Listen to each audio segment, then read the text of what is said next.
아니, 가정부 할머니가 뭘 안다고 그래요? 할머니가 바이올린에 대해 아세요? 신경 끄시고 하던 일이나 하세요. 할머니는 마치 금쪽이를 보는 오은영 박사님처럼 한쪽 고개를 젖힌 채 저를 지긋히 바라보며 미소 지었습니다. 금쪽아, 아니 연우야.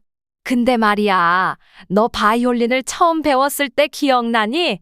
그때 너가 무슨 생각을 했는지. 그 질문에 저는 어린 시절을 떠올렸습니다. 선생님들이 저를 칭찬해주고 엄마가 기뻐하며 저를 안아줬던 그 순간들. 오은영 박사님, 아니 송이 할머니. 그땐 재미있었어요. 그냥 바이올린 줄을 튕기면서 나는 소리가 신기했어요. 할머니는 고개를 끄덕이며 다시 물었습니다. 그땐 누군가를 위해 연주한 게 아니었겠구나. 그냥 너 자신을 위해 했던 거겠지? 그 말이 가슴 깊이 와 닿았습니다. 저는 고개를 끄덕였습니다. 이 할미가 좀 도와줄까? 할머니가요? 할머니가 바이올린을 치실 줄 아세요? 할머니는 장난스럽게 웃으며 대답했습니다. 조금 깽깽거릴 줄은 알지. 그래도 우리 연우가 얼마나 잘하는지 좀 볼까? 하얀 장갑을 낀 백발의 주름진 얼굴에 가정부 할머니가 바이올린을 들자 모두들 웃었습니다. 그러나 연주가 시작되자 모두들 충격에 빠졌습니다.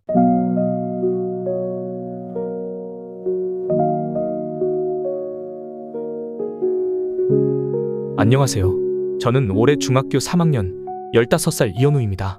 대단한 부잣집에 산다고들 하지만 그게 뭐가 중요할까요? 이 집 안에서 그리고 이 바이올린과 함께 있는 게 얼마나 숨막히는지 아무도 모릅니다. 사람들은 제가 부럽다고들 합니다. 유치원 때부터 신동이라는 소리를 듣고 손에는 언제나 바이올린이 쥐어져 있었으니까요. 그런데 요즘 저는 이렇게 묻고 싶습니다. 그게 정말 제 모습이었을까요? 그저 앵무새처럼 들리는 대로 따라한 제가 과연 바이올린 신동이었을까요? 아니면 단순한 주입식, 암기식 음악 교육의 어린 기술자였을까요? 거실 중앙에 놓인 과디니니 바이올린은 마치 감시자처럼 저를 내려다보고 있었습니다. 은빛으로 빛나는 현이 사람들의 기대처럼 무겁게 얽혀 있었죠. 케이스를 열어 활을 잡는 순간 손끝에 차가운 기운이 느껴집니다. 너무 지겨워. 음악이 즐겁지가 않아. 나는 단 한 번이라도 즐겁게 연주해 본 적이 있었을까? 저는 활을 내려놓고 창밖을 바라봤습니다. 연우야, 연습 안 하고 뭐해? 너가 서울예고를 가야 메이어드 음대에 갈 수 있단 말이야. 어서 연습해? 엄마의 잔소리는 항상 같은 말만 반복합니다. 저는 못 들은 척하며 교복 넥타이를 풀었습니다. 반쯤 풀린 교복 와이셔츠에 피어싱. 그게 지금의 저를 표현하는 전부입니다. 바이올린 연습 대신 음악 스트리밍을 켰습니다. 데이비드 가렛의 격정적인 크로스오버 바이올린 연주가 흘러나옵니다. 그래, 나도 이런 음악을 할 수는 없을까? 지루한 클래식 따위가 아니라 자유롭고 내가 하고 싶은 대로. 그러나 부모님의 바람과 과외 선생님의 눈초리 사이에 갇힌 제게 그런 꿈은 사치일 뿐이었습니다. 바이올린 케이스를 쳐다보며 깊은 한숨이 나왔습니다. 저걸 언제까지 해야 하지? 평생? 숨이 점점 막혀옵니다. 사실 초등학교 때엔 음악이 정말 좋았습니다. 엄마는 항상 저를 바라보며 환하게 웃었고 선생님들은 제가 연주하는 곡마다 박수를 쳐줬습니다. 엄마, 선생님이 제가 천재래요. 엄마는 기뻐하며 저를 꼭 안아줬습니다. 내 새끼 우리 연우 정말 대단하다. 엄마는 너가 얼마나 자랑스러운지 몰라. 그 시절엔 저도 그렇게 믿었습니다. 바이올린과 함께라면 무엇이든 할 수 있을 거라고요. 하지만 중학교에 올라가면서 모든 게 달라졌습니다. 하루 종일 이어지는 연습, 끝없이 반복되는 부모님의 기대와 잔소리. 연우야, 이 곡은 그렇게 연주하면 안 돼. 다시 처음부터. 리타르단도는 음악에서 속도를 늦추라는 뜻이지. 네 연습 속도를 늦추라는 게 아니야. 악보 안 보여? 너 어디 모자르니 모자라. 모차르트가 무덤에서 벌떡 일어나겠다. 이밀히 선생님의 비하 섞인 지적이 날아올 때마다 화를 부러뜨리고 싶은 충동이 들었습니다.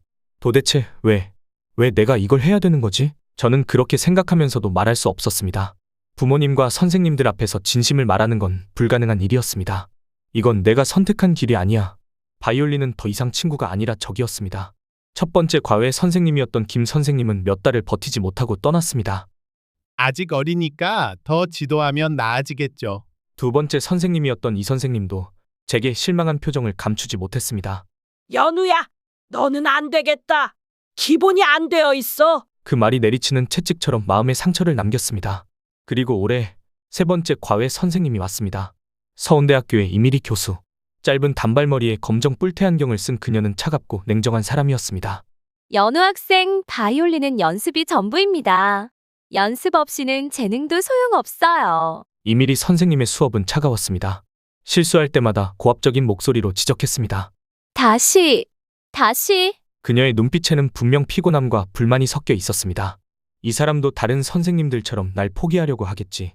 그게 오히려 속이 시원할 것 같다는 생각도 들었습니다. 그런데 어느 날이었습니다. 새 가정부가 왔습니다. 안녕하세요. 설송이라고 합니다. 흰 두건과 체크무늬 앞치마, 하얀 백발의 가정부 할머니는 평범해 보였지만 하얀 장갑을 항상 끼고 있는 좀 이상한 할머니였습니다. 연우야, 새로 오신 가정부 할머니야. 너 군산 할머니 음식 좋아하지? 할머니가 아주 음식도 잘하시니깐 잘 먹고 힘내서 공부하자. 엄마가 가정부 할머니를 소개하며 저를 달랬습니다. 할머니는 저를 향해 조용히 미소 지었습니다. 하지만 저는 고개를 돌려버렸습니다. 하다 이제 할머니 음식으로 제 마음을 돌리려는 게 기분 나빴습니다. 할머니와의 만남은 그렇게 시작되었습니다. 그때는 몰랐습니다. 소나무에 눈이 내린 것처럼 하얀 백발에 주름진 얼굴의 할머니가 제 삶에 어떤 변화를 가져올지 말이지요. 이른 아침부터 집안은 고요했습니다. 대기업 사장인 아빠는 오늘도 새벽에 출근했고 피아노 연주자인 엄마는 음악회 준비로 바빴습니다. 저는 거실 한쪽에 놓여있는 고가의 바이올린을 바라봤습니다. 그 과디니니가 마치 이렇게 말하는 것 같았습니다. 니까짓게 나를 다룰 줄 알아? 학교가 끝난 오후 4시 집으로 돌아온 저는 책가방을 소파에 던져두고 방으로 들어갔습니다. 연우야, 5시에 이밀희 선생님 오셔. 시간 맞춰 연습 준비해. 엄마의 목소리가 들려왔습니다. 저는 짜증이 났지만 대꾸하지 않았습니다. 머리에서 바이올린 생각을 떨쳐내기 위해 이어폰을 꽂고 침대에 누웠습니다. 오후 5시 정각 초인종 소리가 울렸습니다. 안녕, 연우 학생. 연습 좀 했니?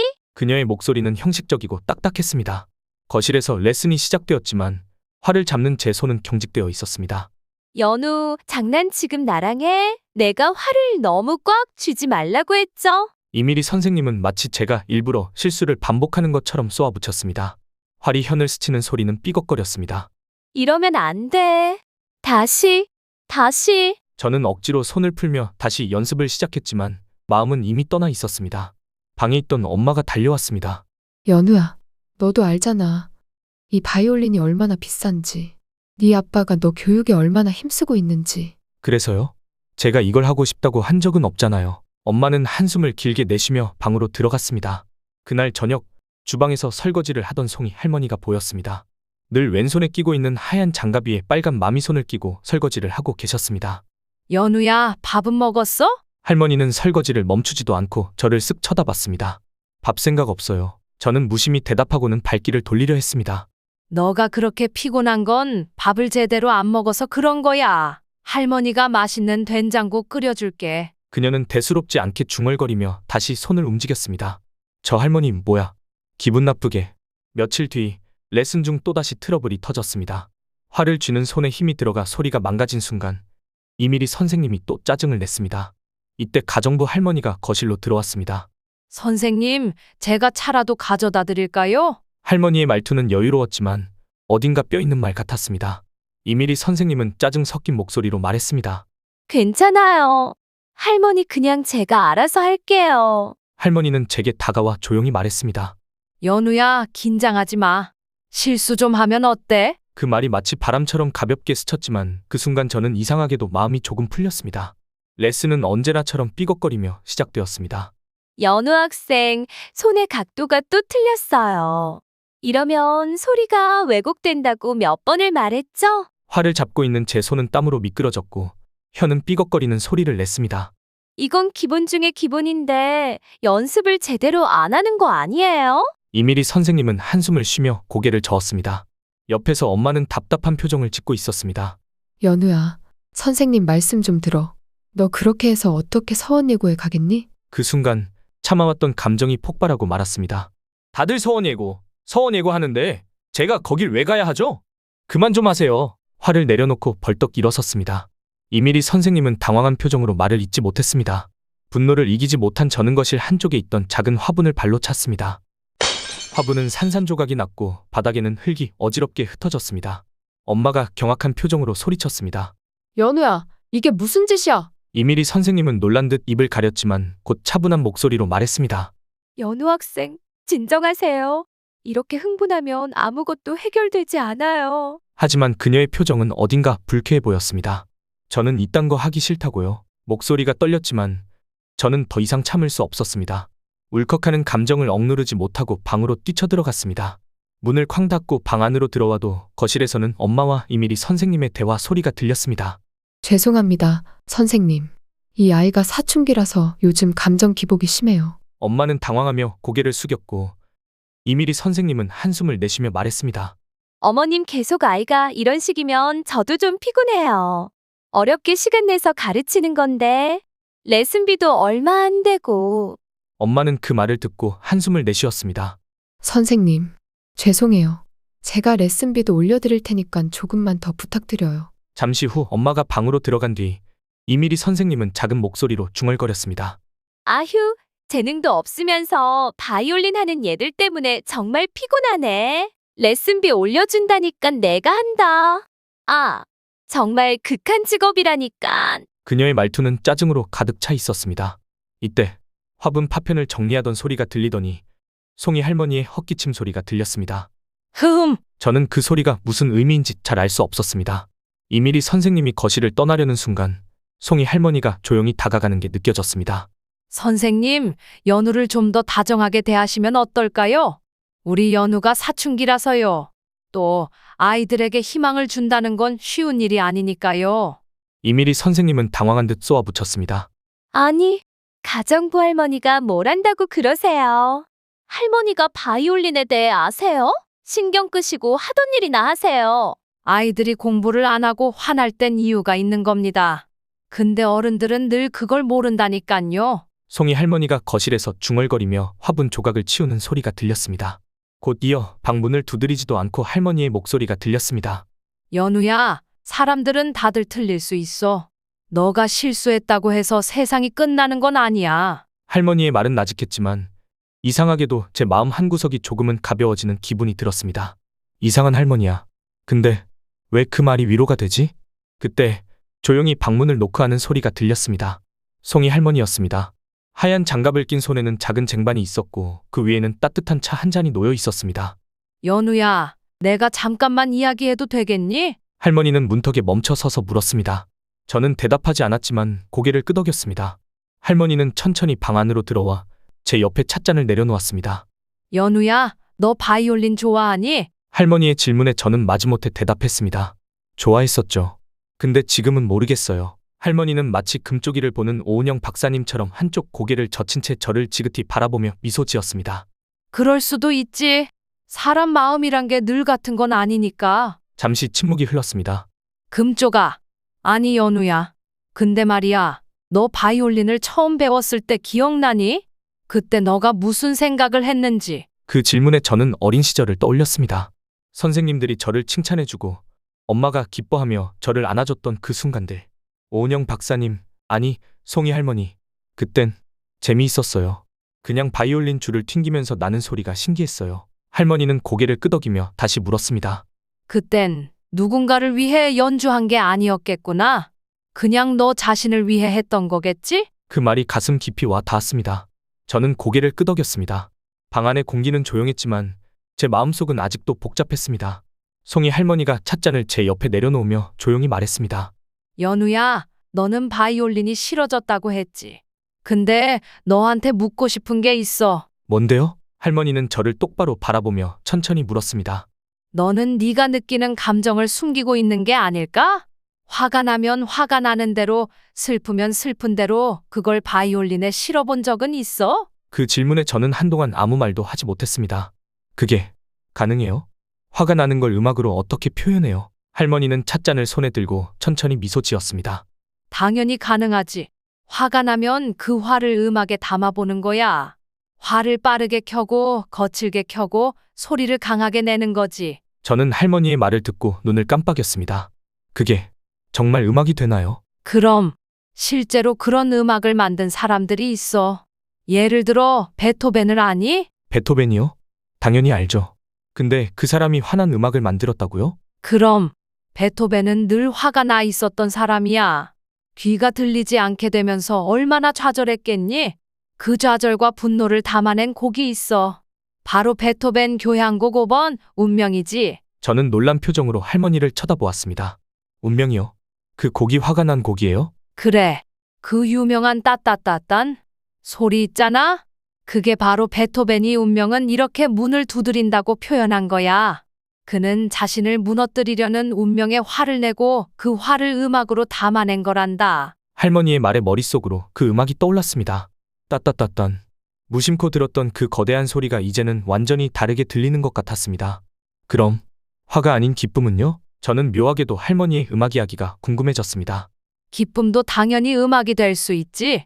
너 당연히 모차르트를 알겠지? 모차르트요? 당연히 알죠.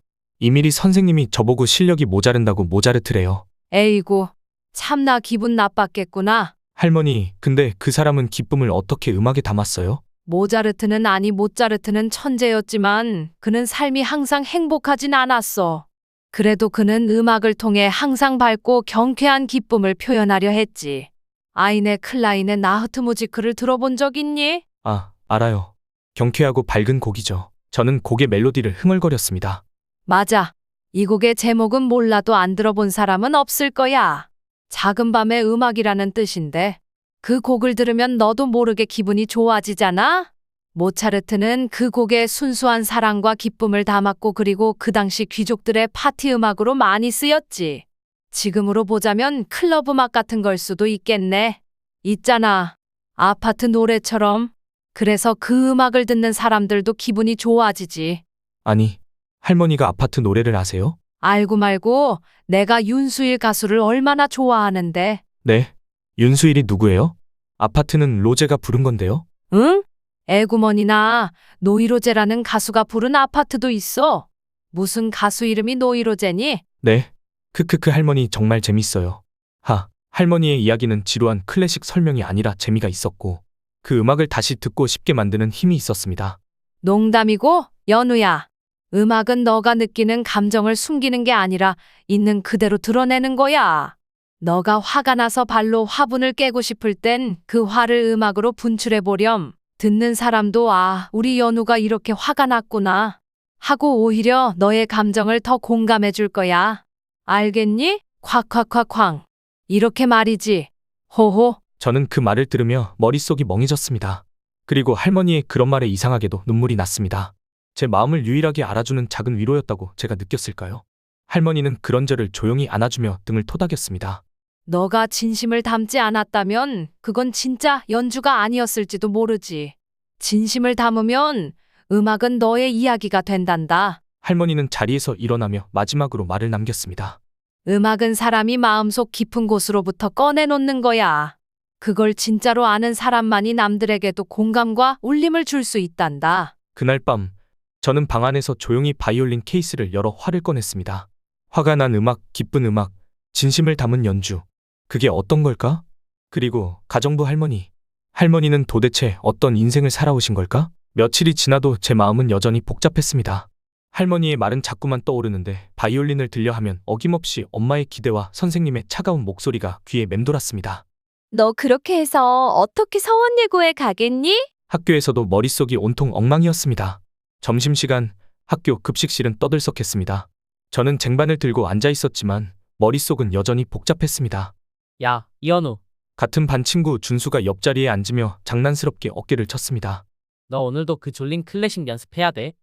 야, 솔직히 너도 재미없지? 맨날 똥똥똥 이런 소리만 나는 거. 옆에 있던 민호가 웃으며 맞장구 쳤습니다. 맞아. 차라리 블랙핑크나 BTS 춤추면서 노래 부르는 게 낫겠다. 그게 요즘 음악이지. 클래식은 할아버지들이나 듣는 거 아니야? 아이들의 웃음소리에 저도 어쩔 수 없이 같이 웃었지만 속으론 불편한 감정이 들었습니다. 진짜 클래식은 나만 하는 것 같긴 해. 이런 음악을 계속 해야 하나? 집으로 돌아오자마자 저는 소파에 누워 깊은 한숨을 내쉬었습니다. 바이올린 케이스는 여전히 제 눈앞에 놓여 있었지만 손을 뻗을 수 없었습니다. 그때 송이 할머니가 조용히 다가와 옆에 앉았습니다. 연우야, 오늘은 아무도 없네? 너랑 나만 남았구나. 저는 대답하지 않고 케이스를 쳐다보기만 했습니다. 할머니는 케이스를 가리키며 말했습니다. 이걸 열어볼 생각은 없니? 저는 고개를 저으며 한숨을 내쉬었습니다. 열어봐도 뭘 해야 할지 모르겠어요. 연습해도 늘지 않는 것 같고 그냥 스트레스만 더 쌓이는 것 같아요. 할머니는 한참 동안 저를 가만히 보더니 말했습니다. 그럼 내가 한번 도와줄까? 아주 간단한 거부터. 저는 놀란 눈으로 할머니를 쳐다봤습니다. 할머니가요? 할머니가 바이올린을 치실 줄 아세요? 할머니는 장난스럽게 웃으며 대답했습니다. 조금 깽깽거릴 줄은 알지. 그래도 우리 연우가 얼마나 잘하는지 좀 볼까? 조심스럽게 케이스를 열어 바이올린을 꺼냈습니다. 활을 잡는 제 손은 여전히 긴장되어 있었습니다. 그렇게 손에 힘을 줄 필요 없어. 내 손가락이 바이올린 현과 춤을 추듯이 가볍게 움직여야 해. 할머니는 제 손을 바로잡아주며 부드럽게 말했습니다. 그런데 할머니, 춤을 춘다고요? BTS나 블랙핑크처럼요? 저는 점심시간 친구들의 말이 떠올라서 되물었습니다. 할머니는 제 엄지손가락 위치를 바로잡아주며 설명했습니다. 엄지는 활을 지탱하는 중심이야. 활의 털있지 프로그 바로 밑에 살짝 구부러진 상태로 얹어야 해. 손가락 끝이 활을 밀어내듯 살짝 닿아야 하지. 엄지손가락은 힘을 주는 게 아니라 활을 받쳐주는 역할만 해야 하는 거야. 검지는 두 번째 관절 부분이 활 위에 자연스럽게 걸치게 하고 지나치게 힘을 주지 않아야 해. 활의 무게를 전달하고 음량과 톤을 조절하는 역할을 하는 거란다. 할머니는 제 손가락 하나하나를 바로 잡아주시며 차분히 말하셨습니다. 연우야, 활을 움직일 때 그냥 미끄러지는 게 아니라 살짝살짝 튕기는 느낌으로 연주할 수도 있어.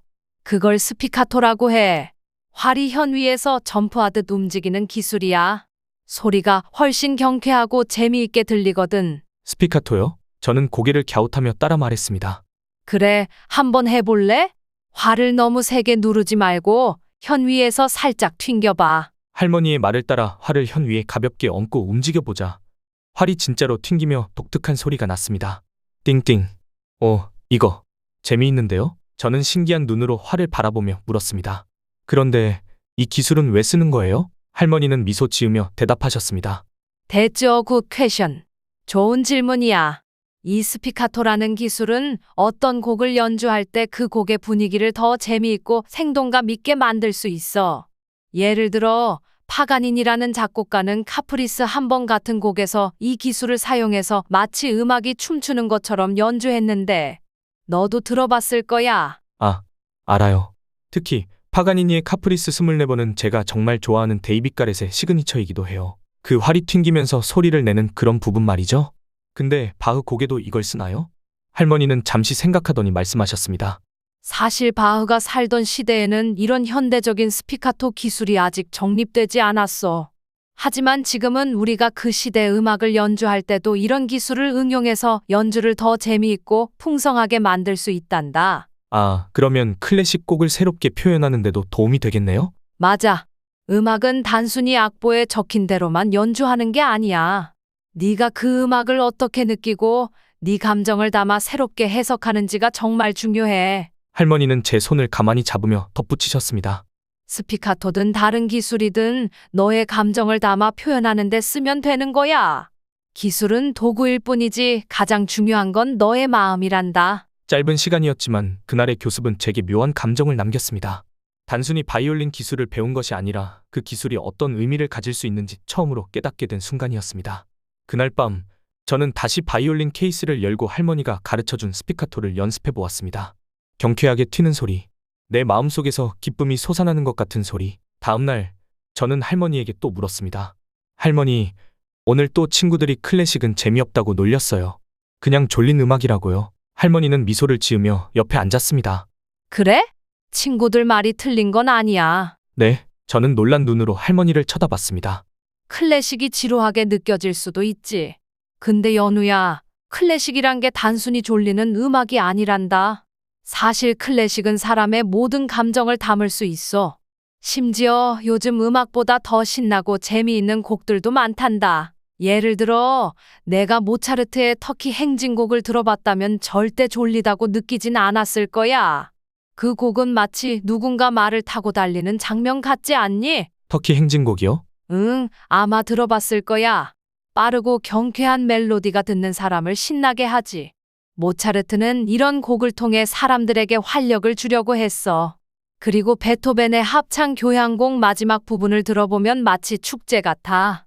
수백 명이 동시에 소리치며 기쁨을 나누는 느낌이지. 할머니는 말끝에 장난스러운 미소를 지으며 덧붙였습니다. 그래서 말이야, 클래식은 친구들이 좋아하는 락음악 같은 요즘 음악과도 많이 닮았단다. 네, 클래식이 락음악이라고요? 저는 깜짝 놀라며 되물었습니다. 그래. 예를 들어 스트라빈스키의 봄의 제전을 들어보면 마치 하드록 콘서트 같은 에너지가 느껴져. 강렬한 리듬과 독특한 멜로디는 시대를 초월해서 신선하게 들리거든. 사람들이 그 곡을 처음 들었을 땐 충격을 받아서 막 야유를 하고 경찰까지 출동했지만 지금은 현대음악의 선구자로 평가받고 있지. 진짜요? 경찰 출동이요? 하하, 클래식에 그렇게 재미있는 이야기가 있었어요? 저는 처음으로 클래식에 대한 새로운 흥미가 생겼습니다. 할머니는 잠시 침묵을 지키더니 조용히 말을 이어갔습니다. 연우야, 근데 말이야. 넌 지금까지 내 연주가 어떤 음악이었는지 생각해 본 적 있니? 저는 어리둥절한 표정으로 대답했습니다. 그냥 악보를 보고 연주한 거였죠. 선생님들이 시키는 대로. 할머니는 고개를 끄덕이며 부드럽게 말했습니다. 맞아. 넌 악보에 있는 걸 그대로 카피했어. 근데 그건 너 음악이 아니야. 남의 이야기를 흉내낸 것뿐이지. 진짜 음악은 너의 이야기를 담는 거야. 클래식이든 크로스오버든 그건 중요하지 않아. 중요한 건 내 진심이 담긴 연주를 하는 거야.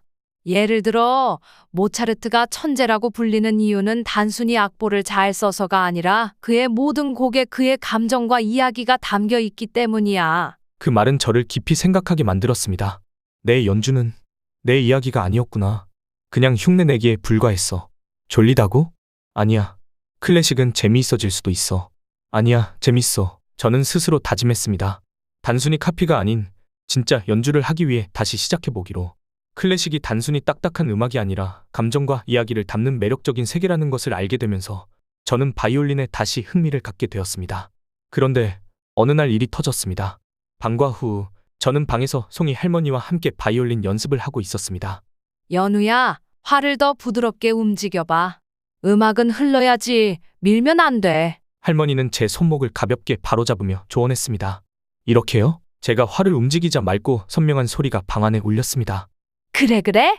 이제야 바이올린이 웃는 소리가 나네. 할머니는 환히 웃으며 칭찬했습니다. 바로 그 순간 방문이 벌컥 열렸습니다. 여기서 뭐 하는 거예요? 엄마가 성큼성큼 들어오더니 눈썹을 치켜세우며 방 안을 훑어봤습니다. 엄마? 저는 깜짝 놀라 활을 놓쳤습니다. 활이 바닥으로 떨어지며 툭 소리를 냈습니다. 우리 아들이랑 무슨 이야기를 그렇게 속닥속닥 하는 거죠? 엄마는 날카로운 목소리로 송이 할머니를 쳐다보았습니다. 할머니는 침착한 표정으로 조용히 대답했습니다. 연우랑 음악 이야기를 나누고 있었습니다. 연우가 바이올린 연습을 하면서 궁금한 게 많다길래요. 음악 이야기요? 정말 어이가 없네요. 우리 연우는 바이올린 해야 된다고요. 지금 트로트 얘기나 하면서 노닥거릴 시간이 없다고요. 트로트 얘기는 노인정 가서나 하세요. 엄마는 팔짱을 끼고 눈을 가늘게 뜨며 쌓여있는 빨래 바구니를 가리켰습니다. 밀린 빨래나 돌리세요. 저는 더 이상 참을 수 없었습니다. 엄마, 왜 항상 그렇게 얘기하세요? 할머니가 저를 도와주신 건데 그게 뭐가 잘못이에요? 엄마는 눈살을 찌푸리며 반박했습니다. 연우야, 네 음악은 선생님이 도와줄 일이야. 가정부는 가사 일을 하는 분이지 네 뽕짝 트로트 선생님이 아니라고. 숨을 고른 저는 할머니에게 배웠던 음악에 대한 가르침을 떠올리며 단단한 목소리로 대답했습니다. 그런데 엄마, 음악은 꼭 그렇게 딱딱하게만 배워야 하나요? 그리고 트로트 무시하시는 거예요? 트로트도 훌륭한 한국의 전통음악이에요. 사람들이 자기 감정을 솔직하게 담아서 부르잖아요. 기쁨도, 슬픔도, 사랑도 다 녹아들어 있어요. 그리고 사람들이 쉽게 공감할 수 있는 리듬과 멜로디가 있잖아요. 그게 진짜 음악 아니에요. 미스터 트롯이 얼마나 인기가 많은데요. 엄마는 한숨을 내쉬며 대꾸했습니다. 연우야, 트로트는 너가 하는 고급 클래식이랑 비교할 수 없는 거야. 하지만 저는 굴하지 않았습니다. 고급이요? 음악에도 귀천이 있나요? 트로트도 사람들의 마음을 울리는 훌륭한 음악이에요. 클래식이 위대하다면 그건 감정을 담아냈기 때문이잖아요. 모차르트도 베토벤도 사람들의 이야기를 음악으로 만든 거잖아요. 엄마는 잠시 말을 잇지 못하고 제 말을 들었습니다. 할머니도 그랬어요. 음악은 기술이나 장르가 아니라 감정을 담아내는 게 중요하다고요. 엄마, 할머니가 제 연습을 도와준 게 단순히 재미삼아 한 일이 아니에요. 제가 음악에 진심을 담는 방법을 배우고 있었던 거라고요. 제가 항의하자 엄마는 한숨을 쉬며 고개를 젓더니 문을 닫고 나가버렸습니다. 할머니도 고개를 숙이며 조용히 자리를 떠났고 저는 그 뒷모습을 보며 이상한 기분이 들었습니다. 음악은 클래식이든 트로트든 내가 하고 싶은 이야기를 담아내는 거야. 할머니가 알려주신 대로 내 마음을 음악으로 전해야겠어. 그날 밤 저는 침대에 누워 할머니를 떠올렸습니다. 송이 할머니, 뭔가 평범한 분이 아니야. 바이올린에 대해 너무 잘 아시는 것 같은데? 저는 고개를 저으며 중얼거렸습니다. 그래도 설마 이 할머니가 바이올린을 연주할 줄 알겠어? 옛날에 음악 선생님이었나? 다음 날 엄마가 외출했을 때 저는 할머니한테 괜히 도발적인 말을 던졌습니다. 할머니, 바이올린에 대해 많이 아시네요.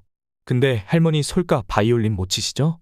저번에도 잠시 보여주신다더니 안 보여주셨잖아요. 할머니는 미소를 지으며 제 옆에 앉았습니다. 그래? 미안하다. 저번에 보여준다고 해놓고 못 보여줬네. 그럼 내가 조금만 들려주마. 아주 간단한 걸로. 할머니가요? 뻥치지 마세요. 진짜로요? 저는 놀라며 바이올린을 건넸습니다. 할머니는 한동안 아무 말 없이 바이올린을 받아들었습니다. 그녀는 흰 장갑을 낀 손을 바라보며 잠시 고민하는 듯 했습니다. 들려줄 수 있을까? 아니야. 그건 안 돼. 할머니는 깊은 한숨을 내쉬고 결심한 듯 고개를 들었습니다.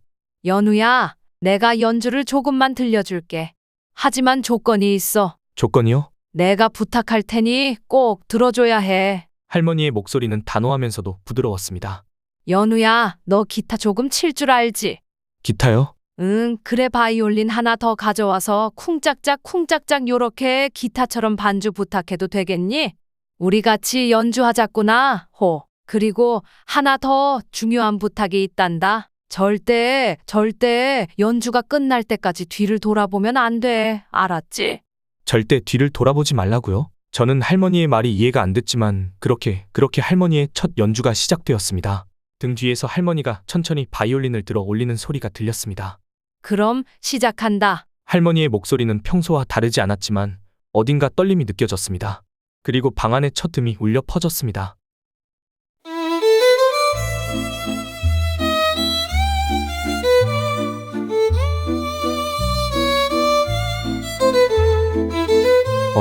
이건 트로트? 정말 뜻밖이었어요. 할머니의 바이올린에서는 마치 구성진 트로트가 흘러나오는 것 같았거든요.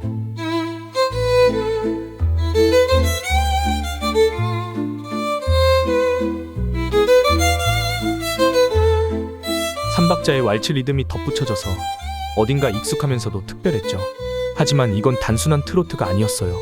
활이 현을 스칠 때마다 깊은 울림이 제 가슴을 파고들었어요. 마치 수십 년의 세월이 한 곡조에 담긴 것처럼 선율이 점점 변해갔어요.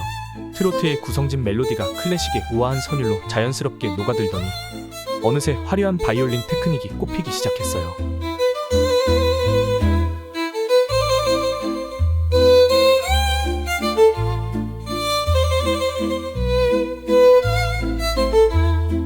이런 소리는 처음 들어보는 바이올린 소리야.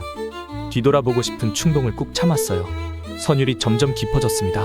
마치 저를 데리고 어디론가 여행을 떠나는 것 같았습니다. 첫 번째 변주에서는 제가 처음 바이올린을 잡았던 날의 설렘이, 두 번째 변주에서는 실패의 쓴맛이, 세 번째 변주에서는 엄마와의 다툼. 그 모든 순간들이 음표가 되어 흘러나왔어요. 왜 이렇게 가슴이 아프지? 눈물이 흘렀어요. 그때 할머니의 선율이 갑자기 바뀌었어요. 마치 따뜻한 손길처럼 부드러운 음색으로. 괜찮아. 넌 잘하고 있어. 너의 마음을 보여줘도 돼. 음악이 제게 속삭이는 것 같았어요. 할머니의 깊은 바이브레이션은 떨리는 제 마음을 표현하는 것 같았어요.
아니, 잠깐, 설마 녹음된 곡 들려주신 거 아냐? 제가 고개를 돌리자 할머니가 불이 나게 몸을 돌리시는 게 보였습니다. 할머니, 뭐예요? 뭐 숨기시는 거예요? 에고, 이놈 약속을 지켜야지. 아무것도 아니다. 죄송해요, 할머니. 너무 궁금해서 저도 모르게 그만. 근데 할머니 설마 지금 연주곡 녹음된 거 플레이한 건 아니시죠? 뭐? 호호, 그래, 맞다. 그게 뭐가 중요하겠니? 너의 마음을 건드렸으면 그걸로 충분하단다. 저는 할머니의 말을 듣고 고개를 끄덕였습니다. 하지만 마음속에선 더 큰 혼란이 몰려왔습니다. 이 할머니 대체 어떤 분이셨던 걸까? 그리고 방금 들은 곡은 뭐지? 어떤 곡을 녹음해 오신 거지? 그날 밤 저는 그 선율이 머릿속에서 떠나지 않았습니다. 그게 직접 연주한 것이든 녹음했던 거든 중요하지 않아. 할머니는 내 마음을 읽고 또 그 마음을 위로해 주셨던 거야. 도대체 이 할머니는 어떤 분이신 걸까? 그날 할머니의 연주, 아니 녹음을 들은 이후 저는 할머니에 대한 궁금증이 나날이 커져만 갔습니다. 다음날 저는 할머니와 또 다른 음악 이야기를 나누었습니다. 근데 할머니, 저는 여전히 클래식이 재미없어요. 크로스오버가 훨씬 멋지다고 생각해요. 할머니는 고개를 끄덕이며 부드럽게 웃었습니다. 그럴 수도 있지. 크로스오버는 자유롭고 멋진 장르야. 하지만 연우야, 클래식은 음악의 뿌리란다. 뿌리요? 그래. 크로스오버에서 멋진 기교를 부리고 싶다면 클래식에서 그 기초를 반드시 배워야 해. 모든 음악은 클래식을 통해 기술과 깊이를 배울 수 있단다. 저는 고개를 갸웃하며 물었습니다. 그럼 클래식이 없으면 크로스오버도 없다는 거예요? 맞아. 클래식은 나무의 뿌리야. 그 뿌리가 튼튼하지 않으면 그 위에 멋진 가지와 열매를 만들 수 없어. 크로스오버도 마찬가지란다. 저는 조금씩 할머니의 말을 이해하기 시작했습니다. 모든 게 클래식에서 시작된다. 그렇구나. 며칠 후 레슨 시간에 이미리 선생님은 제 연주를 듣고 놀란 표정을 지었습니다. 연우 학생 뭐야? 많이 늘었네? 일단 활을 잡는 게 훨씬 부드러워졌는데. 네, 그냥 연습했어요. 저는 당황하며 얼버무렸습니다. 오후 6시, 이미리 선생님은 평소보다 일찍 레슨을 끝냈습니다. 그녀는 거실에서 어머니와 잠시 이야기를 나눈 뒤 고개를 돌려 연우의 방을 바라보았습니다. 저 아이, 요즘 들어 뭔가 달라졌어. 어딘가 이상해. 그녀는 발걸음을 조용히 연우의 방으로 옮겼습니다. 문틈에서 희미하게 들려오는 목소리가 그녀의 귀를 사로잡았습니다. 연우야, 너 바이올린 활만 가지고 소리를 내려고 하지. 손가락은 왜 안 쓰니? 손가락이요? 저는 당황한 얼굴로 대답했습니다. 할머니는 미소를 지으며 제게 바이올린을 내려놓으라고 했습니다. 오늘은 특별한 걸 가르쳐 줄게. 피치카토라는 기술이야. 손가락으로 현을 뜯어서 소리를 내는 거지. 저는 고개를 갸웃하며 되물었습니다. 손가락으로 뜯어서요? 마치 가야금처럼요? 그럼 활은요? 맞아. 활 없이도 바이올린은 충분히 노래할 수 있단다. 이 기술을 쓰면 마치 기타나 가야금처럼 바이올린을 연주할 수 있어. 그런데 단순히 재미있기만 한 게 아니라 아주 중요한 감정 표현이 될 수 있지. 할머니는 바이올린을 들어 오른손가락으로 현을 가볍게 뜯어 보였습니다. 이렇게 하면 돼. 현을 튕겨서 소리를 내는 거야. 단순한 의미지만 묘하게 생동감이 느껴졌습니다. 이건 고급 테크닉이야. 파가니니 같은 작곡가들은 이걸 활용해서 놀라운 음악을 만들었단다. 피치카토는 왼손, 오른손 모두 가능한데 그의 곡에선 왼손 피치카토로 현란하게 연주하면서 동시에 활을 쓰는 부분도 있어. 저는 깜짝 놀라며 말했습니다. 활과 손가락을 동시에요? 아 맞다. 저번에 할머니가 들려주신 곡에서 들은 것 같아요. 맞아. 마치 바이올린과 사람이 대화를 주고받는 것처럼 보일 거야. 예를 들어 손가락으로 튕기는 소리가 장난스럽게 짜잔하고 외치면 활로 응답하듯이 소리를 이어가는 거지. 자, 한번 해볼까? 손가락 끝을 부드럽게 써서 현을 튕겨봐. 강하게 눌러서 뜯는 게 아니라 가볍게 감싸듯 튕겨야 해. 저는 조심스럽게 바이올린을 들고 손가락으로 현을 튕겨보았습니다. 이게 맞아요? 할머니는 웃으며 고개를 끄덕였습니다. 좋아. 처음엔 그런 소리가 나지. 하지만 조금 더 부드럽게 손가락을 움직여봐. 현을 잡아당기는 게 아니라 살짝 스치듯 튕기는 거야. 저는 다시 손가락을 움직였고 이번에는 조금 더 맑은 소리가 났습니다. 오, 소리가 좀 나아졌어요. 할머니는 손뼉을 치며 칭찬했습니다. 잘했어. 이제 이 소리로 내가 느끼는 감정을 표현해봐. 이 소리로요? 그냥 띵 하고 뜯는 건데 감정을 어떻게 담아요? 아주 좋은 질문이야. 이 기술은 단순히 소리를 내는 게 아니라 내 마음속 깊은 이야기를 들려주는 도구란다. 예를 들어 손가락을 강하게 튕기면 화가 난 느낌을 줄 수 있고 부드럽게 스치듯 연주하면 슬프거나 애틋한 감정을 전달할 수 있어. 또 마치 드럼과 같은 박자감을 줄 수가 있는 거야. 저는 할머니의 말을 듣고 손가락으로 다시 현을 튕겼습니다. 이번에는 살짝 더 강하게. 팅! 이렇게요? 할머니는 고개를 끄덕이며 대답했습니다. 그렇지. 너가 느끼는 답답함이나 화를 이런 식으로 표현할 수도 있어. 음악은 단순히 예쁜 소리를 내는 게 아니라 내 감정을 모두 담아내는 도구야. 저는 활 대신 손가락으로 소리를 내면서 이상한 감각을 느꼈습니다. 이건 단순히 연주하는 게 아니야. 내가 무언가를 이야기하고 있어. 손끝으로 이야기를 한다. 이게 진짜 음악일지도 몰라. 할머니는 살짝 미소를 지으며 말했습니다. 이 밖에도 바이올린에는 많은 테크닉들이 있단다. 하모닉스라는 기술은 평소에 낼 수 없는 아주 높은 소리도 아주 맑게 낼 수 있는 테크닉이야. 이건 음악 속에서 특별한 순간을 만들어주는 마법 같은 도구란다. 마법 같은 도구요? 그래. 하모닉스는 감정을 극대화하거나 특별한 장면을 묘사할 때 사용돼. 예를 들어 꿈속에서 들릴 법한 소리나 천사를 표현할 때 이걸 사용하지. 저는 눈을 반짝이며 물었습니다. 그럼 이걸 배우면 저도 그런 멋진 곡을 연주할 수 있는 거예요? 물론이지. 하지만 중요한 건 이 기술을 연습하면서 너의 섬세함을 키우는 거야. 하모닉스는 힘으로 되는 게 아니라 내 손끝과 마음의 조화로 만들어지는 소리거든. 손끝과 마음의 조화. 저는 할머니의 말을 곱씹으며 손가락을 움직였습니다. 그날 밤 저는 피치카토와 하모닉스를 연습하며 새로운 세계를 경험하는 듯했습니다. 저는 조용히 속삭였습니다.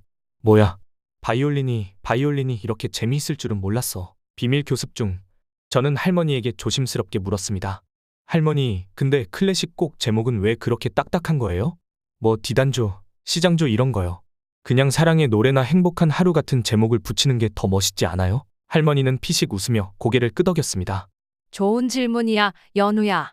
사실 클래식 곡 제목에 그런 조성이 들어가는 데는 다 이유가 있단다. 조성이라는 건 말이야, 곡의 성격과 분위기를 알려주는 음악의 기본 색깔 같은 거야. 색깔이요? 저는 의아한 표정을 지으며 되물었습니다. 그래, 예를 들어 시장조는 맑고 밝은 느낌을 가진 하얀색이나 노란색이라고 생각해봐. 반면에 디단조는 슬프고 깊은 느낌을 가진 회색이나 짙은 파란색 같은 색깔이지. 와, 색깔로 생각하니까 조금 이해가 돼요. 그럼 곡의 조성이 곡의 분위기를 정하는 거예요? 맞아. 조성은 곡 전체의 감정을 설정하는 중요한 요소야. 그래서 클래식 작곡가들은 곡 제목에 조성을 넣어서 이 음악이 어떤 느낌인지 청중에게 미리 알려주는 거지. 예를 들어 베토벤의 교향곡 9번 디단조를 들어본 적 있니? 글쎄요, 잘 모르겠어요. 저는 고개를 갸웃했습니다. 그럼 베토벤의 합창이라고 들어봤지? 네, 맞아요. 그건 들어봤어요. 그래, 그 둘은 같은 곡이란다. 사실 베토벤은 이 교향곡의 이름을 단순히 9번 디단조라고 표현을 했어. 합창은 후대의 사람들이 별명으로 붙인 노래 제목인 거야. 그 곡은 처음에 디단조로 시작해서 어둡고 진지한 분위기를 전달해. 하지만 마지막에 환희의 송가를 연주할 땐 장조로 바뀌면서 희망과 기쁨을 표현하지. 저는 눈을 반짝이며 물었습니다. 그럼 단조는 슬픈 시작을 표현하고 장조는 행복한 결말을 표현한 거네요? 정확해. 이런 식으로 조성은 곡의 감정과 메시지를 전달하는 중요한 단서가 된단다. 근데 요즘 음악은 그런 제목 잘 안 쓰잖아요? 저는 궁금한 표정으로 덧붙였습니다. 맞아. 요즘 음악은 주로 가사나 분위기에 따라 제목을 짓지. 하지만 클래식은 가사가 없는 경우가 많아서 곡의 조성을 통해 감정을 알려주는 게 더 직관적이었지. 작곡가가 말로 설명할 수 없는 이야기를 조성과 멜로디로 대신 표현한 거야. 저는 고개를 끄덕이며 깊이 생각했습니다. 단조는 슬픔, 장조는 기쁨. 음악에도 색깔과 이야기가 이렇게 숨겨져 있었구나. 그날 밤 저는 클래식 곡의 제목을 다시 떠올리며 할머니의 말을 곱씹었습니다. 단순히 딱딱한 이름이 아니라 그 안에 감정과 이야기가 담겨 있었던 거구나. 바이올린을 들고 시장조로 간단한 음계를 연습하며 웃음이 나왔습니다. 맑고 밝은 소리. 이건 확실히 하얀색 같은 느낌이야. 몇 달이 지나고 저의 바이올린에 대한 흥미와 실력은 더욱 커져만 갔습니다. 선생님, 요즘 연우가 정말 많이 변했어요. 바이올린도 전보다 더 열심히 연습하고 실력도 정말 좋아진 것 같아요. 엄마는 저녁 레슨이 끝난 뒤 이미리 교수에게 활짝 웃으며 말을 건넸습니다. 이미리 교수는 살짝 놀라며 미소를 지었습니다. 아, 그렇죠? 제가 특별히 더 신경을 많이 썼어요. 어머니, 이거 레슨비 벌써 뽑으신 거예요. 감사합니다. 선생님, 이 정도로 연우가 발전할 줄은 몰랐어요. 선생님께 너무 감사해서 시급을 조금 더 올려드리려고요. 어머니는 따뜻한 미소를 지으며 말을 이어갔습니다. 어머, 그럼 저야 땡큐 베리머치죠. 호호. 이미리 교수는 겉으로는 겸손하게 대답했지만 속으로는 불안감이 밀려왔습니다. 뭔가 이상해. 이렇게 갑작스럽게 실력이 늘다니. 도대체 무슨 일이 있었던 거지? 레슨을 마치고 거실에서 커피를 마시던 이미리 교수는 연우의 방에서 들려오는 소리에 귀를 기울였습니다. 문틈으로 들려오는 대화가 그녀를 긴장하게 만들었습니다. 연우야, 활을 쓸 때는 너무 직선적으로만 움직이려고 하지 마. 바이올린 활은 마치 노처럼 사용해야 한단다. 할머니는 손을 가볍게 휘저으며 설명했습니다. 노요? 저는 고개를 갸웃하며 물었습니다. 그래, 노를 젓는다고 생각해봐. 물을 밀어내면서 앞으로 나아가잖아? 활도 마찬가지야. 현 위에서 활을 부드럽게 밀어내면서 소리를 만들어야 해. 하지만 중요한 건 물결을 따라가는 것처럼 자연스러워야 한다는 거야. 물결을 따라간다고요? 맞아. 활을 너무 세게 누르면 물결이 부서지듯 소리가 깨져버리고 너무 약하게 밀면 배가 나아가지 않겠지. 그 중간 지점을 찾아야 해. 저는 할머니의 설명을 듣고 천천히 활을 움직이며 시도했습니다. 이렇게요? 할머니는 고개를 끄덕이며 칭찬했습니다. 좋아. 이제 소리가 훨씬 더 풍부해졌어. 그리고 활을 움직일 때 손목이 마치 물결 위에서 춤추듯 부드럽게 움직여야 해. 그게 바이올린 소리를 더 풍성하게 만들어주는 비결이란다. 문 밖에서 대화를 듣던 이미리 교수는 손을 부들거리며 속으로 중얼거렸습니다. 이 할머니 대체 어디서 이런 걸 배운 거야? 요즘 유튜브 정말 좋아졌다니까. 가정부 할머니가 바이올린 이야기도 하고. 참나, 문제야, 문제. 이미리 교수는 깊은 한숨을 내쉬며 방으로 들어가지 않은 채 돌아섰습니다. 연우야, 오늘 이 곡 한번 다시 연주해 볼래? 송이 할머니는 바이올린 악보를 펼치며 말했습니다. 네, 할머니. 저는 자연스럽게 활을 들고 활시위처럼 긴장감 있게 현 위를 움직였습니다. 연주가 끝나자 송이 할머니는 뭉클한 표정으로 고개를 끄덕였습니다. 정말 많이 늘었구나, 연우야. 네 연주에는 이제 너의 이야기가 담겨 있어. 아주 훌륭해. 할머니 덕분이에요. 저도 서운예고에 들어갈 수 있을까요? 할머니는 단호하면서도 따뜻한 목소리로 말했습니다. 그럼 너처럼 꾸준히 노력하는 아이가 서운예고에 합격 못할 이유는 없어. 지금 실력이라면 충분히 가능해. 할머니의 말을 듣고 자신감이 조금씩 커지는 것을 느꼈습니다. 할머니는 저한테 정말 특별해요. 저 같은 평범한 애가 할머니를 만날 수 있어서 정말 다행이에요. 아니야. 특별한 건 바로 너란다. 할머니는 저희 손을 따뜻하게 감싸주며 부드럽게 말을 이었습니다.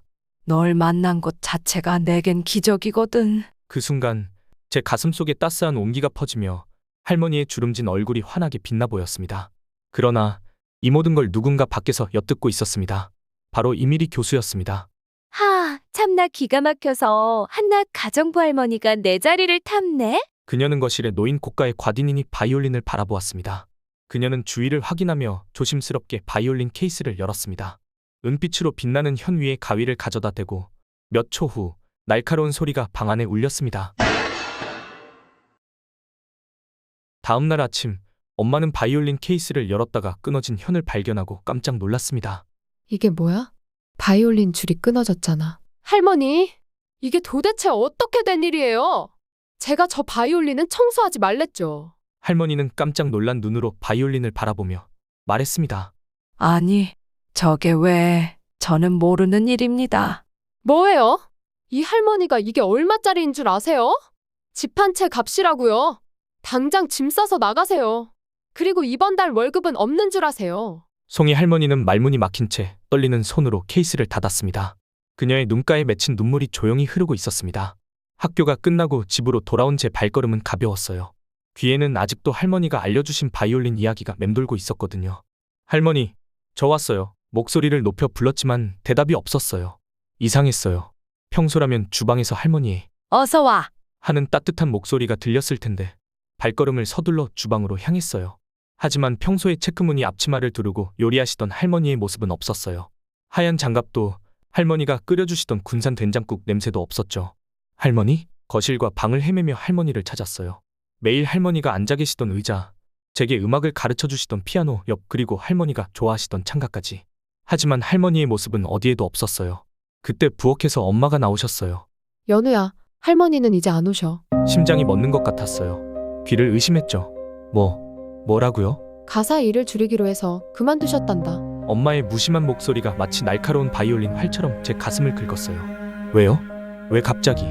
왜 그런 결정을 하신 거예요? 목소리가 떨렸어요. 할머니는 제게 단순한 가정부가 아니었는데 제 음악에 영혼을 불어넣어 주신 분인데. 연우야, 그 할머니는 그냥 가정부야. 이제는 이상한 음악 듣지 말고 교수님 지도에만 더욱 집중해. 알았지? 가정부라뇨? 엄마, 할머니는 단순히 집안일만 하신 게 아니에요. 저의 비밀 선생님이라고요. 제 목소리가 울컥 터져 나왔어요. 뭐? 비밀 선생님? 연우야, 너 정신 안 차려? 더 이상 아무 말도 하지 마. 다 너를 위해서야. 엄마의 단호한 목소리에 더 이상 할 말이 없었어요. 방으로 들어와 문을 쾅 닫았어요. 침대에 털썩 주저앉았죠. 할머니 어디 계세요? 책상 위에 놓인 바이올린 케이스가 마치 절 비웃는 것 같았어요. 이제 누구랑 연습하지? 할머니 없이는 난 아무것도 아닌데. 눈물이 볼을 타고 흘렀어요. 더 이상 누구에게 제 마음을 털어놓을 수 있을까요? 할머니 없이 저는 그저 앵무새처럼 남의 곡만 따라하는 바이올리니스트일 수밖에 없어요. 그날 이후로 저는 바이올린을 손에 대지 않았어요. 제 마음속 음악도, 할머니의 따뜻한 가르침도, 모든 것이 침묵 속으로 사라져버렸어요. 친구들의 위로도, 엄마의 걱정스러운 눈빛도, 블랙핑크의 화려한 노래도, 그 어떤 것도 제 귀에 들리지 않았어요. 할머니가 보여주신 음악에 빛나는 세상이 이제는 까만 어둠 속에 잠겨버렸으니까요. 바이올린 케이스 위에 먼지가 쌓여갔어요. 매일 아침 그걸 보면서도 열어볼 용기가 나지 않았어요. 할머니의 마지막 모습이, 그 따뜻했던 미소가 자꾸만 떠올랐으니까요. 이제 누가 제게 말해줄 수 있을까요? 베토벤의 분노가 담긴 선율을, 모차르트의 기쁨이 담긴 멜로디를 누가 제게 가르쳐줄 수 있을까요? 음악은 마음을 담는 거라고, 진심을 전하는 거라고.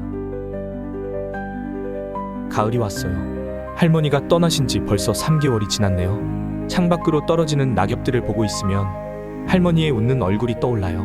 10월, 이제 한 달 뒤면 서원 내고 입학시험입니다. 하지만 저는 바이올린을 만질 수조차 없었어요. 이미리 선생님은 여전히 매주 오셨지만 그저 시계만 보다 돌아가셨죠. 연우야, 이러다 서원 예고는커녕 일반고도 못 갈 수 있어. 엄마의 걱정 어린 목소리도, 아빠의 한숨 소리도 더 이상 제 귀에 들리지 않았어요. 할머니에 대한 그리움이 너무 커서 다른 모든 소리가 잠겨버린 것 같았거든요. 그러던 어느 날이었습니다. 평소처럼 무기력하게 거리를 걷고 있었는데 갑자기 어디선가 바이올린 선율이 들려왔어요. 그날 할머니가 들려주셨던 그 곡의 느낌이었어요. 발걸음이 절로 멈춰졌습니다. 그 순간 할머니의 목소리가 귓가에 울렸어요. 연우야, 음악은 기술이 아니야. 너의 감정을 담는 거란다. 너가 화가 나면 화를, 너가 슬프다면 그 슬픔을 담아내는 거야. 머릿속이 순식간에 맑아졌어요. 깨달음이 번개처럼 스쳤죠.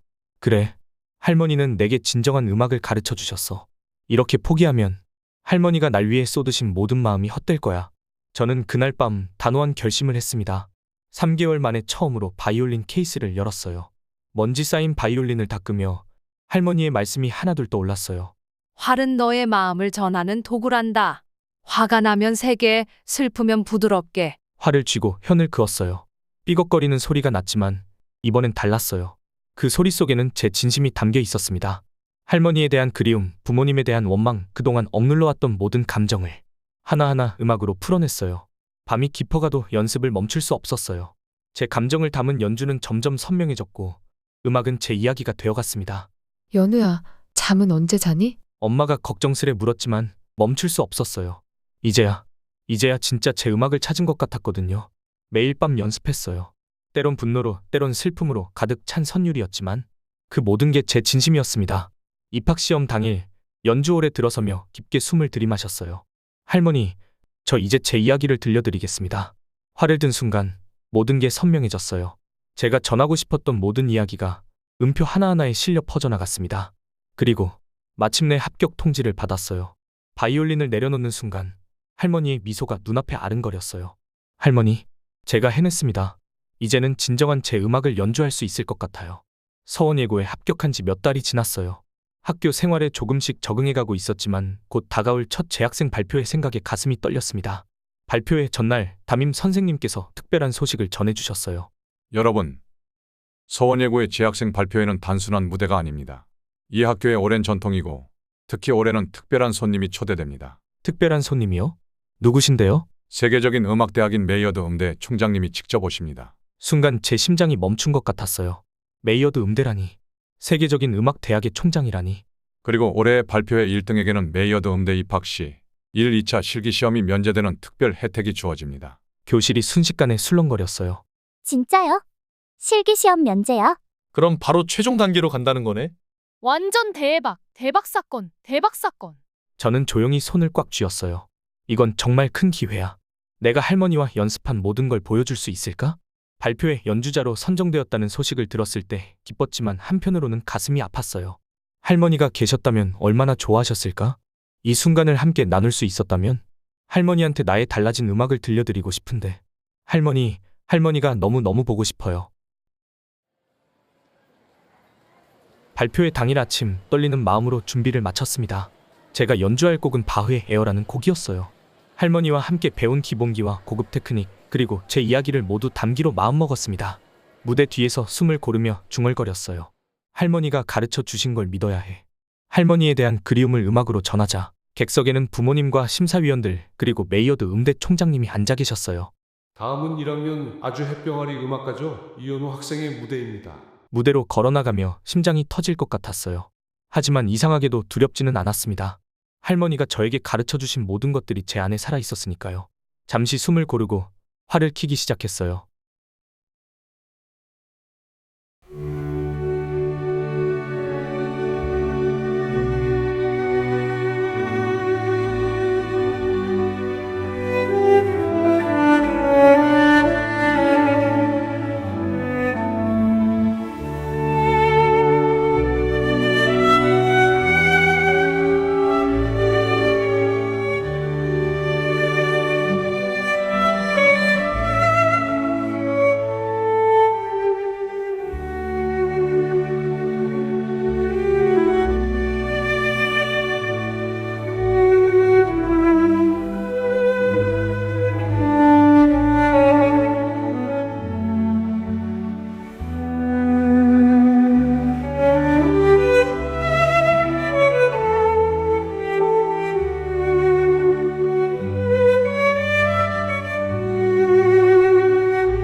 미쳤다.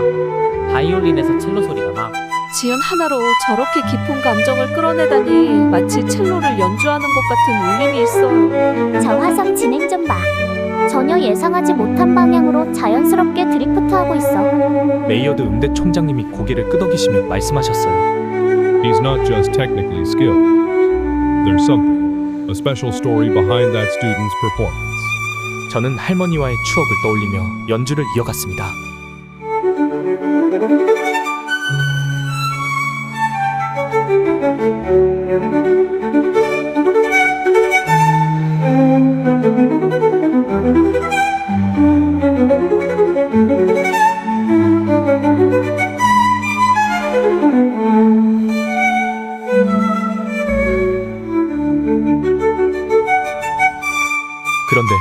그런데 클라이막스로 향하던 그 순간 관객석 뒤쪽 문이 조용히 열렸어요. 어두운 문 앞에 서 있는 실루. 그 모습이 너무나 익숙했습니다. 활을 움직이던 제 손이 살짝 떨렸어요. 할머니? 멀리서 보아도 알 수 있었습니다. 왼손에 여전히 흰 장갑을 낀 그녀가 조용히 미소 짓고 있었습니다. 저와 눈이 마주치자 그녀는 고개를 끄덕이며 입모양으로 속삭였습니다. 연우야, 그래, 잘하고 있어. 저는 눈물이 차올랐지만 연주를 멈추지 않았습니다. 기쁨과 감사 그리고 사랑의 감정을 담아 활을 움직였습니다.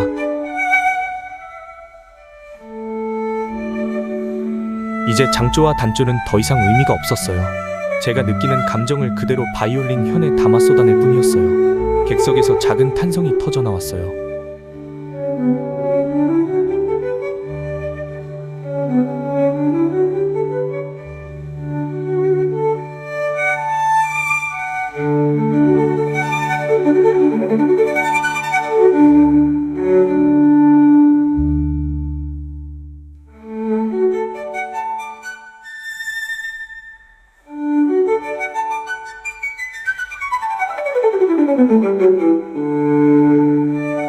보셨나요?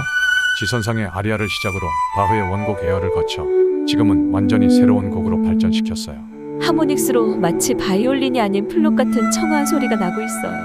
It feels like Bach and Paganini are meeting and dancing together.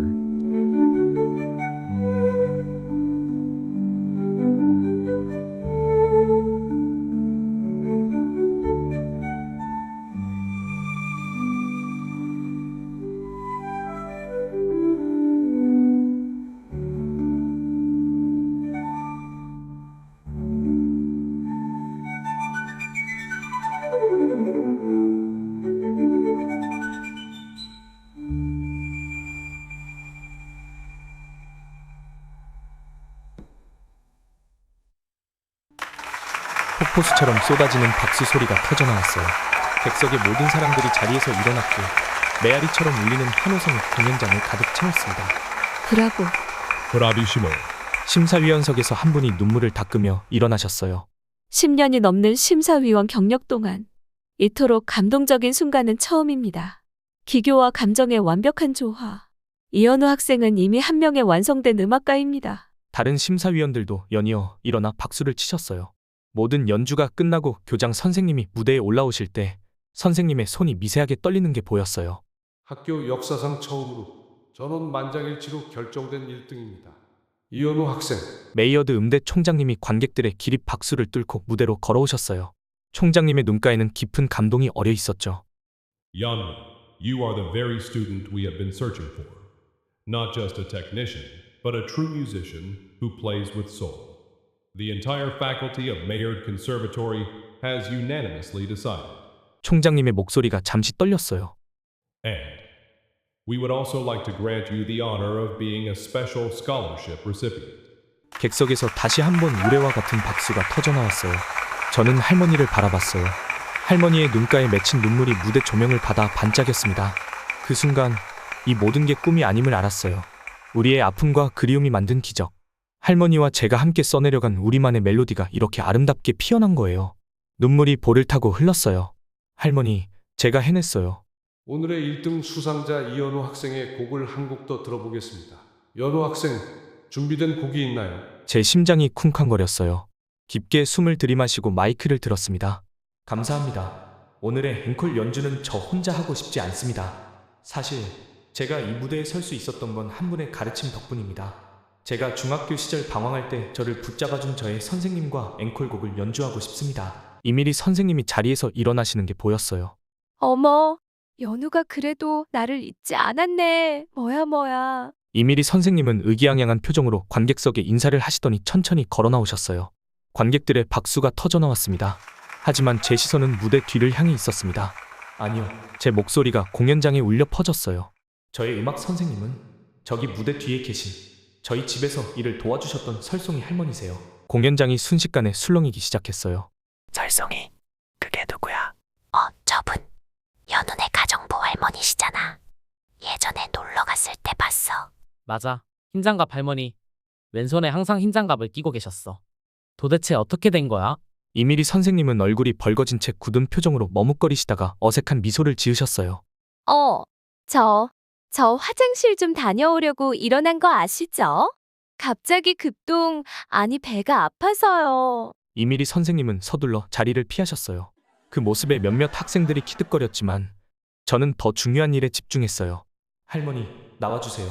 오늘 연주는 할머니 없이는 할 수 없어요. 무대 뒤에서 할머니가 고개를 저으셨어요. 그 모습이 마치 오래된 비밀을 간직한 것처럼 보였어요. 이건 내가 나갈 일이 아니야. 나는 그저... 할머니는 문 쪽으로 발걸음을 옮기셨지만 그때였어요. 객석에서 한 학생이 먼저 박수를 치기 시작했어요. 그러자 마치 도미노처럼 하나둘씩 모든 사람들이 박수를 치기 시작했습니다. 메이어드 음대 총장님도 자리에서 일어나 박수를 치셨어요. 그분의 눈빛이 마치 무언가를 알고 계신 듯했어요. 저는 다시 한번 손을 뻗었어요. 할머니, 부탁드릴게요. 이 연주는 할머니 없이는 완성되지 않아요. 천천히, 아주 천천히 할머니가 무대로 걸어 나오셨어요. 여전히 왼손에는 하얀 장갑을 끼고 계셨죠. 그 장갑이 오늘따라 유난히 신비롭게 보였어요. 할머니가 무대 위에 서시자 공연장이 숨죽인 듯 조용해졌어요. 하지만 할머니는 난처한 표정을 지으셨죠. 연우야, 할머니가 바이올린을 준비하지 못했는데. 그때 심사위원석에서 한 분이 자리에서 일어나셨어요. 메이어드 음대 초빙 심사위원이신 마시모 쿠아르타. 이탈리아의 세계적인 음악가셨죠. I have quite a decent violin. 그분이 들고 계신 검은색 케이스를 보자마자 공연장의 모든 음악가들이 숨을 들이켰어요. 1714년산 스트라디바리우스 돌핀이었거든요. Would you play this instrument? I would be honored if you would allow me the privilege of accompanying you on the piano. 할머니는 놀란 표정으로 고개를 저으셨어요. Non sono degno di toccare uno strumento cos prezioso. Non so se sar all'altezza della forma di questo strumento. 객석에서 웅성거리는 소리가 들렸어요. 놀랍게도 할머니는 이탈리어로 대답을 하셨지요. 뭐야, 어느 나라 말이야, 설마? 그래 맞아. 이탈리아야. 저 교수님이 이탈리아 분인 줄 아시고 할머니가 가정부 할머니가 이탈리아어로 대답하신 거야. 마시모 쿠아르타 선생님은 따뜻한 미소를 지으시며 할머니께 다가가셨어요. Che straordinaria padronanza dell'italiano. Questo strumento sta aspettando il tocco di un grande musicista. Se un insegnante che ha cresciuto studenti così talentuosi lo suonasse, lo strumento sarebbe sicuramente grato. Grazie mille. Allora, se non è disturbo, potrei chiederle un favor?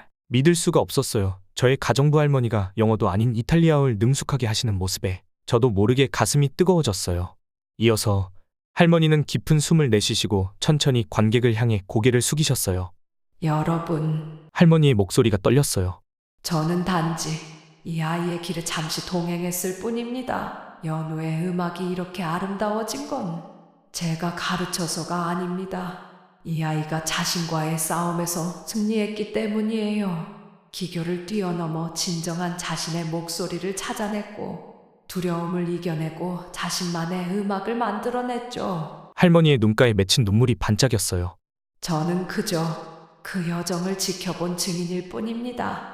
연우는 스스로를 뛰어넘었어요. 그동안의 모든 한계와 고정관념 그리고 자신에 대한 의심까지도. 할머니는 잠시 머뭇거리시더니 제 눈을 똑바로 바라보시며 말씀하셨어요.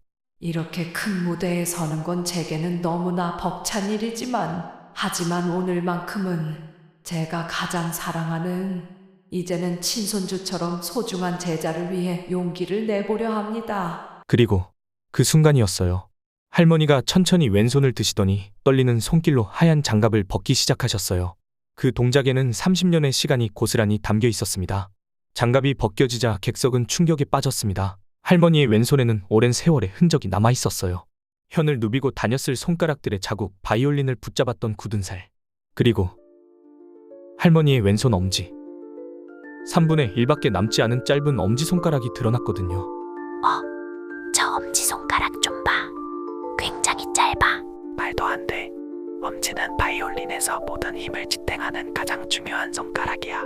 저걸로 저 손가락으로 연주가 가능하다고. 그제서야 저는 깨달았어요. 그날 제가 처음 할머니의 연주를 들었던 날, 왜 할머니가 등을 돌리고 연주하셨는지. 녹음이 아니었어요. 바로 눈앞에서 아니 등 뒤에서 할머니가 연주하신 거였는데 저에게 상처 입은 손을 보이기 싫으셨던 거예요. 할머니는 조심스럽게 스트라디바리우스를 받아드시며 말씀하셨어요. 이 손가락으로 할 수 있을지 모르겠습니다. 제가 바이올린을 다시 잡게 된 게 연우를 가르치면서였기 때문에 음정이 나가더라도 이해해 주시길 바랍니다. 30년 전 마지막으로 연주했던 파랑새 D마이너 바이올린 솔로를 연우와 같이 이중주로 해보겠습니다. 연우야, 잘 따라올 수 있겠지? 할머니는 저를 보며 미소 지으셨어요. 반주를 맡은 쿠아르타 교수님도 고개를 끄덕이셨죠. 그리고 가정부 할머니의 바이올린 첫 음이 울리는 순간 모두가 충격에 빠졌습니다.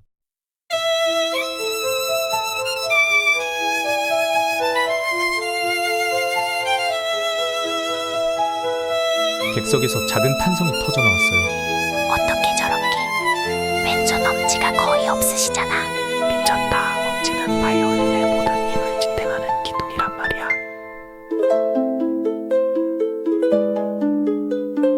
저 피치카토 테크닉을 보세요. 손가락이 현을 뜯어내는데도 맑고 청아한 소리가 들려요. 이런 피치카토 소리는 난생 처음 들어봅니다.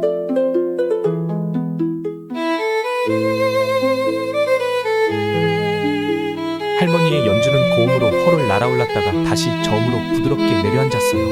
어머나, 믿을 수 없어. 오히려 불편한 엄지가 자유로움을 준 걸지도 몰라요. 보세요. 포지션 이동이 얼마나 자연스러운지. 마치 새처럼, 파랑새처럼 자유롭게 음역을 넘나들고 있어요. 시간이 멈춘 것 같았어요. 할머니의 연주는 단순한 음악이 아니었어요. 그건 마치 한 사람의 인생이 담긴 이야기 같았어요.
그리고 이내 폭포수처럼 쏟아지는 기립 박수가 터져나왔어요.